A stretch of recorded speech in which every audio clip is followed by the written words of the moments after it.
he didn't just take the rook, he took it like, bah, And then now he says to me, he leans over to me, before the arbiter comes or anything, he says, you were in big trouble, right? I mean, and I immediately admit, I say, look.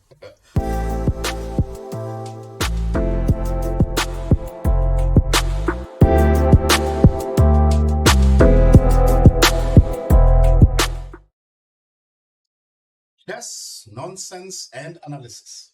Here we go. What are we having a look at today?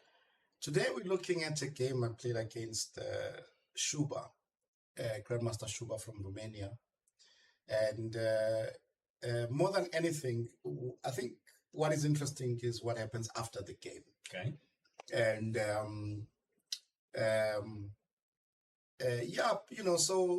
I played this game in Navalmoral in Spain. And before that, I had, I was playing around in those days. I was playing a lot in Europe, and I had spoken with Grandmaster Spraggett, Kevin Spraggett from Canada. Okay. And in conversations, and he had told me about Suba. And Suba actually wrote a book. I think it's something like chess. It's about middle games, dynamic chess or something like that. And I actually had the book. Okay. And it looks at different middle games but new way of looking at things. Very interesting. And he was also telling me, Kevin Sprague was also telling me that Suba has actually got a good score against some very, very good players. And so anyway, I mean, this is a guy I was holding like in very high esteem, and I get a chance to play him. Beautiful. Let's have a look at what happens. Okay, let's get to the board. Yeah, so I'm playing with the white pieces. Which year is this again? 1999. Yes, this is 99. And so we have this. Slovenian. Play the classical. And of course, this is I would say, an iconic variation with your Karpov and Kasparov world champs. I started chess during that era, and this is one of my personal favorite lines. Yeah. It's. I mean, look, I think it's game 24, right, where Kasparov wins the world title, beating Karpov with the black pieces. In this Rookie 7 and Rookie 8, doubling up on the e-file. Yeah, that was amazing game, right?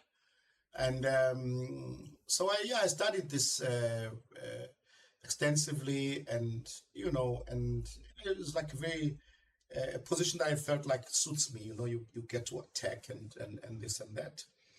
So anyway, he played b6. I was a little bit disappointed to see b6 because I realized, okay, we're not going to go into that. We're going now into something different. And probably today I would not be unhappy to see this because I have space and I would know what to do with it. But when you have less experience, you rather always get what you know, right?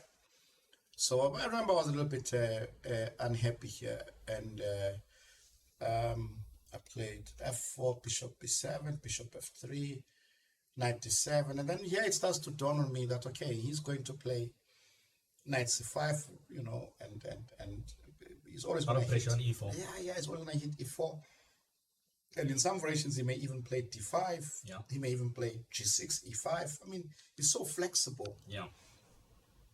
And it's not clear what I'm going to play here. In this position, you also have to be very careful. For example, if you play g4, black could play maybe h6, g5. Right, these positions, and knight goes to e5, and everything, all the hell will break loose. You need to time your g4 as well. You have to time everything. So, I played bishop f2, castles. I played queen e2, rook e8, and here I remember I just didn't have a plan. Um, but I've never been those players who are happy when they don't have a plan and just sit around. There are players who do that. But maybe it's my weakness. Like if I don't have a plan, I just I want to always have something to do. Always have a plan. And it explains this E5. Probably not a great move. And I knew it as well. I just didn't find anything better, sort of. But I was calculating. I think I calculated all this. And I was banking on the fact that maybe, the knight will not get back easily. Yeah. And, I knew I will get some play, the file. And he plays rook d8, rook d1. And already it's starting to be difficult, at least from a practical point of view, what to do with black, right? Okay, if you press the engine, he will be smiling. Spit out, options and so on. But I'm saying, human, just looking, what do I do?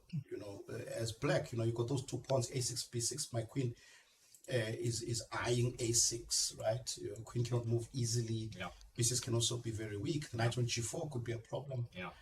This is all what I'm banking on. Some objectively should be not so great. In some position, I could take on e6. But at least you're posing problems to your opponent. I'm posing problems, and that's what I want to do. And so he plays bishop b4. I don't know if it's right or wrong. To me, it's interesting, but maybe I don't know about it because he's moving the king piece away from the king side. But okay, I play h3. He grabs, and he has to be careful. Because I already have this bishop h4 or bishop e5, if knight h6, that's coming. And he has to be careful at least. So he plays this queen e4. And anyway, he manages. I don't manage to find anything. He manages to stabilize, and actually, I'm in big trouble. Yeah, I'm in big trouble. So in those tournaments, you are definitely playing for prize money, and you don't want to lose with white because then you are definitely out for sure. Okay,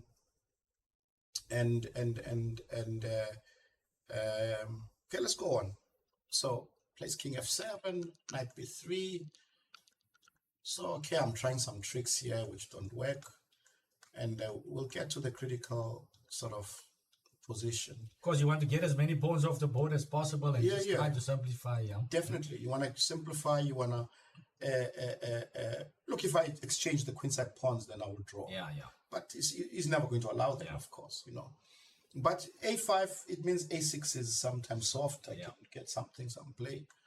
And now I come with this very nice idea, this h4, because I think it's a very nice practical move. Because the thing is that instead of facing these 2 pawns, I'm going to face a doubled pawns. Doubled, and less risk. But of course, it should still be lost. Yeah. But I'm just making it more difficult for him practically.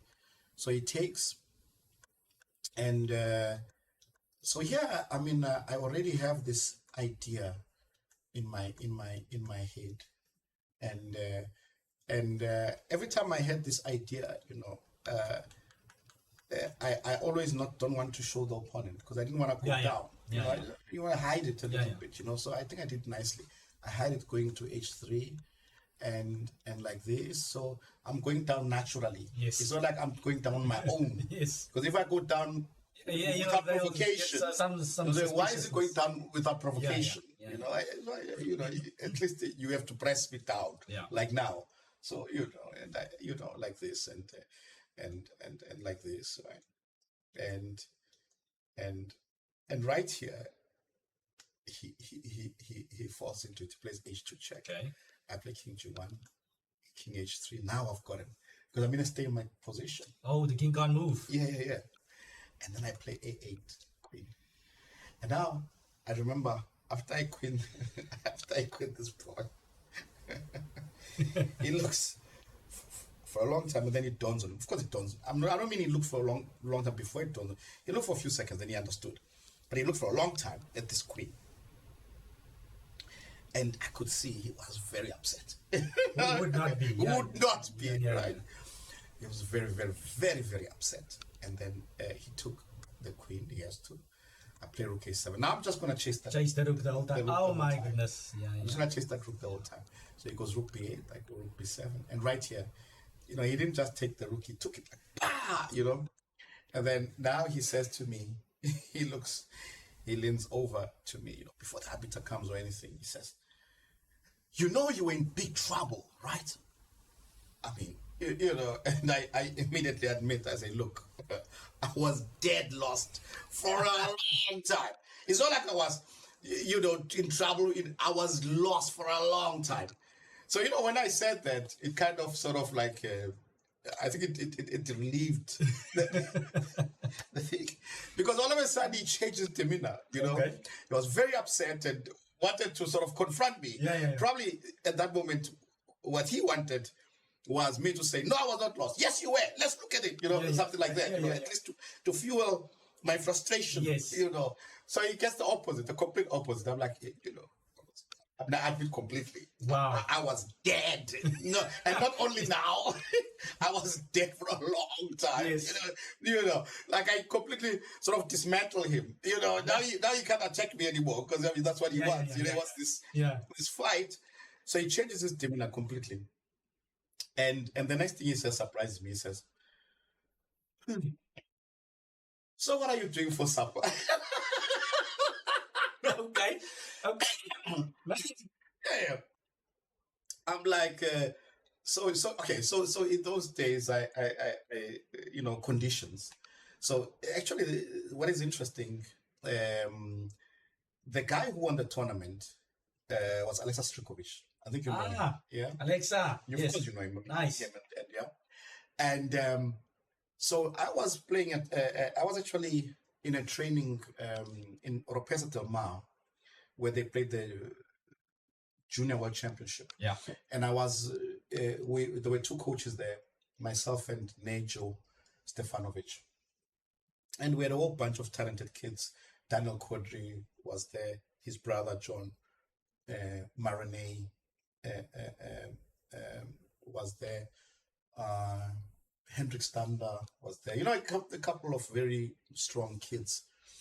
And anyway, I had met Grandmaster Dragan Belov. And, became friends. And he told me, he said, look, you're staying on, right, playing? I said, yeah. And he said, if you get to these events, there's a good friend of mine who actually plays these opens, Alexa Strikovic. And go to him whenever you see him and tell him that, I said hi and, and this and that. And he can help you because, he knows many organizers and he gets conditions. And maybe he can, he can put in a wait for you. Blah, blah. Good stuff. Yeah. So then actually, immediately after that, I met Alexa in one of the events, like it was a rapid. And, so I went over to him and just spoke. And then actually we then drove with Alexa's car around Spain. Okay. Playing some tournaments. Nice.